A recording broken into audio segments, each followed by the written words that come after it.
02:30 a.m. Black Sea, 10 miles off Kinburn Spit. This is where Russia's impenetrable defenses crumble in the largest drone swarm trap in military history. A Mura V5, the 18FT 2200 Babrydyr floating junk Moscow mocked, is slashing through their waters at 46 mPr invisible under radar thanks to Ukraine's swarm Phantom tech. It's carrying 700 lb of high explosive, ready to ram the gates of hell. Inside its hull, 5 Shrike FPV assassins await launch 3 LB Ninjas, each packing 2 lb of C4 wired with 7mm fiber-opticables that laugh at Russian jamming. Their target, a $50 million ammo depot stuffed with 500 tons of grad rockets and 152mm shells. The lifeblood of Russia's Mykolaiv assault, guarded by a $15 million Panzer S1 and 30 infantrymen who think they're untouchable.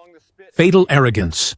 Rewind 72 hours. Ukraine was already mapping every blind spot, timing the 50 degree of fog, and orchestrating a masterpiece of deception. It's an insane plan designed to strike at the exact moment the Russian guards are thanking their vodka gods for their protection, just before the real hell is unleashed. The real twist isn't breaching the impossible fortress with 256,000 eyes in drones. It's how Ukraine delivers the knockout, escapes the furious counterpunch, and leaves Russia scrambling in the smoke. Then this happened while 1:0 a.m. From a covert base, the Mura V5 begins its silent hunt. The secret weapon tonight isn't just explosives, it's the weather. A thick 50-degree fog blankets the Black Sea, slashing visibility to under 300 FT. That cold, dense air creates a thermal inversion layer that plays hell with Doppler radar, turning a multi-million-dollar system into a glorified weather vane. 2:08 a.m. At 5 m from Kinburn Spit, a hatch opens. 5 Shrike FPV drones are released into the night. They immediately rise to an altitude of 20 ft. Disappearing below the Earth's Mura V5 launches silent assault curvature, completely shielded from any line of sight radar. But here's the Ukrainian masterstroke. As each Shrike leaps from the Mura V5's hidden hatch, a 7-mile fiber-optic thread, thinner than a whisper, at 0.1 mm unspools from a sleek dispenser, reeling out at breakneck speed. While Russia braces for a radio blitz, Ukraine deploys an unjammable lifeline. The operator miles away locks onto a clear 1080p feed via Starlink as Buell AD jams Panzer S1's radar with targeted noise overwhelming its sensors. But can 5 small drones really stay hidden when a $15 million security system is built to track them? 2:35 a.m. inside the Panzer S1 command vehicle, the screen flickers to life. A radar operator, likely on his 3rd cup of cheap coffee, squints at intermittent contacts 5 miles out. They're faint, ghost-like, but they're there. The Kuka 4 EW system surges to life, blanketing the area in a powerful GPS jamming field. On the ground, 30 infantrymen raise their infrared scopes, scanning the foggy darkness. A burst of tracer fire erupts from a heavy machine gun. First blood. One of the Shrike decoys disintegrates into a shower of sparks and shredded carbon fiber. The screen inside the Russian command vehicle glows red. Warning, unidentified aerial intrusion. And that's when the Ukrainian operators play their first card. The Mura V5, the largest and most obvious target, abruptly cuts its engine turns and begins to drift away with the current. To the Russian officer, the tactical situation seems clear. A lone drone probed their defenses, its 7M in cable hinting at launch nearby. His genius deduction narrows it to 5 MO out. He smirks, logging it as a successful deterrent, ordering a hunt for the launch point. A classic case of fatal arrogance. Little does he know, the real threat isn't retreating. It's multiplying as Shrikes scatter. It's multiplying. The bumbling Panzer S1 operator fumbles a lock in 20 seconds. Seconds now. Turret wobbling like a drunk. And 10 seconds jamming cranks up to max bravado. 5 seconds too late? The Shrike split, vanishing into the fog. Russian EW clowns blast the sky smugly. Sure, they've won, but they've brought a flamethrower to a fight against ghosts. You see, the Kasuka 4 is a beast at jamming radio waves. The problem for them is that the Shrikes aren't listening to the radio. They're watching light. You can jam the airwaves. You can't jam a strand of glass. The fiber-optic connection renders Russia's entire multi-million-dollar EW suite completely hilariously useless. With the Russians now focused on the retreating Mura V5, the remaining 4 Shrikes initiate their split swarm tactic. Two drones hover along the coastline, using the terrain to conceal their approach. The other two continue skimming just above the waves. They are now attacking from two separate axes, a nightmare for any single air defense system to track. To the Russians, these drones are now true phantoms, immune to their most powerful weapon. The Panzer S-1 operator, realizing his jamming is useless, switches to active engagement. His system acquires a lock.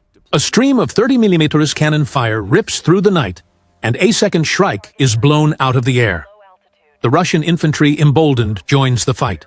An RPG-7 streaks into the darkness, missing a third Shrike, but exploding close enough for the shrapnel to slash its fiber-optic cable. Inside the SBU control room, an operator's screen flickers to static. He slams his fist on the console. Heart rate hits 180 beats per minute. He's now flying blind, relying only on the drone's last known trajectory. He has seconds to establish a connection or abort. The stakes are now astronomical. With two Shrike FPVs deploy with fiber-optic evasion drones down and one crippled, the entire operation hangs in the balance. If Thiele's two strikes fail, the mission is a catastrophic failure. The entire Russian defense is now laser-focused on the two remaining desperate strikes. The Panzer's turret swivels, tracking Thetany, agile targets. The infantry is firing wildly into the far. They believe they have the intruders cornered. And that's the checkmate.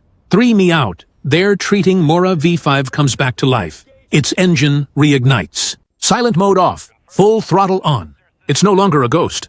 It's a 2200 Lobby B torpedo, screaming towards the shore at 46 Munnings up. It exploits the Panzer's fatal blind spot. Its inability to engage Sekming targets at close range, while its radar is focused on aerial threats from a different direction. Simultaneously, the two final strikes ignore the depot. Their new targets are the Panzer's exposed power generator and its radar array. The chess match is over. The Russians weren't fighting a simple drone attack. They were actors in a meticulously crafted play, and they followed the script perfectly. Every Russian defense, from the infantry to the 15 million Panzer, has been lured, distracted, and completely neutralized. The 50 million prize is now utterly hopelessly exposed.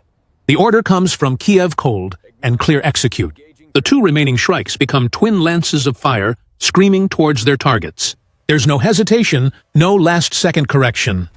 The first 2 LBC-4 charge impacts the Panzer's power generator, plunging the billion-rubble defense system into sudden, powerless darkness. Millisecond later, the second strike slams into its radar array, turning a sophisticated piece of engineering into a useless sculpture of shattered electronics. Simultaneously, the Mura V5 doesn't just hit the main gate of the ammo depot, it vaporizes it. Then 700 lb of high explosive detonate.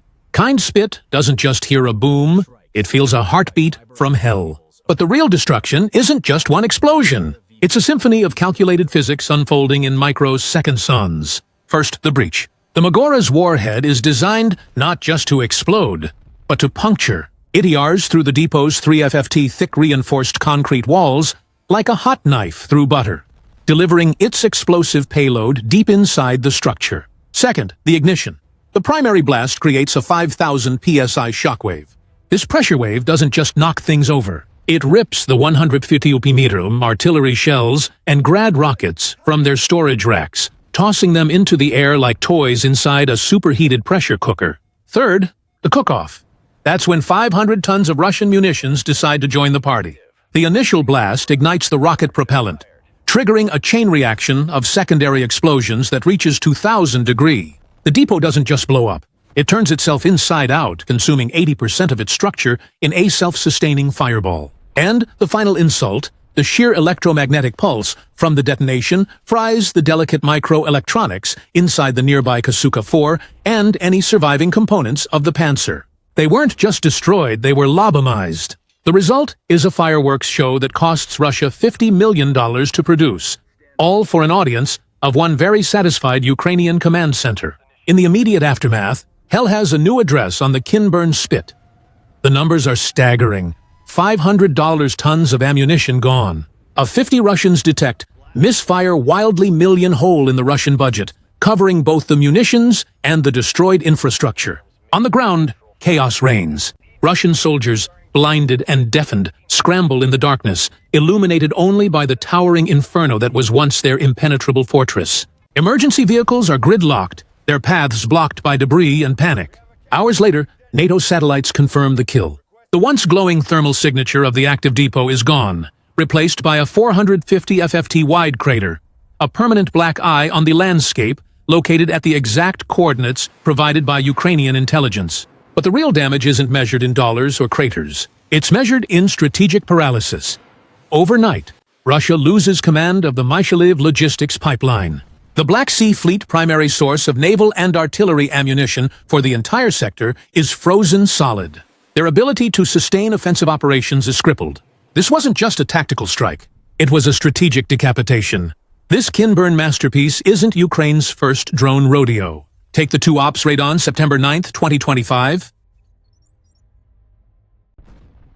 5 Mura V5s loaded with 300 to 320 kilo of explosive shit, a Russian oil terminal 300 meters from the front. Skimming at 45 meters under fog, they dodged S-400 radar with Shrike-like FPV drones, disabling a 10 million Tor M2 system. The blast torched 140,000 tons of fuel, costing $100 million, 5 times Kinburn's price tag, but using the same ghost taxi tactic. Back in Moscow, the questions begin. How did this happen? How did a handful of cheap drones guided by fiber-optic cables and hidden by fog humiliate a multi-billion-dollar defense network? The blame game starts, and naval commanders are called to account for the spectacular failure. The Kinburn blowout isn't just a one-off boom. It's a seismic shift across 4 fronts. Economically, that 50 million ammo loss is a gut punch to Russia's already strained war chest, with sanctions biting and oil revenues dipping. Replacing 500 tons of Grad rockets and 152 mm shells could cost another $70 million money Moscow can't easily spare. Black Sea trade routes stutter as insurers hike premiums, fearing more drone swarms. It's a PR nightmare. Kremlin spin doctors scramble outro to blame NATO provocation. But the world sees a superpower outsmarted by 256,000 days in tech. Protests in Russian cities growl louder. Parents of drafted soldiers demand answers, and Putin's approval dips to a shaky 58% per center. October 2025, allies like Belarus hesitate, sensing weakness. MIV's logistics freeze leaves the Black Sea Fleet limping without ammo supply. Naval artillery support drops 40% CSS estimate, forcing a retreat from key coastal positions. Ukraine gains a 30-mile buffer bolstering defenses around Okiv.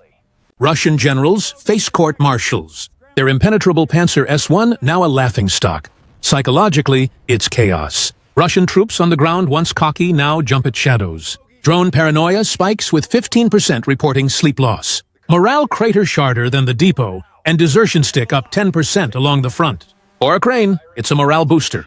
Villageshir and SBU recruiters see a 25% enlistment surge. This isn't just a win, it's a mind game Russia can't unplay. With the Swarm Phantom, a masterful blend of fog fiber optics and a brilliant deception, Ukraine proves once again modern warfare isn't won by the side with the bigger budget. It's won by the side with the sharper brain. Russia went from a self-proclaimed superpower to a clown in its own circus. If you support Ukrainian ingenuity, hit that like button. Comment below with your favorite part of this insane strategy. And here's a challenge. If it were, would you have risked it all on this deception or taken a different approach? Let me know your thoughts next time. Did Ukraine just use AI to hack Russia's premier S-400 air defense system? Putin might actually cry.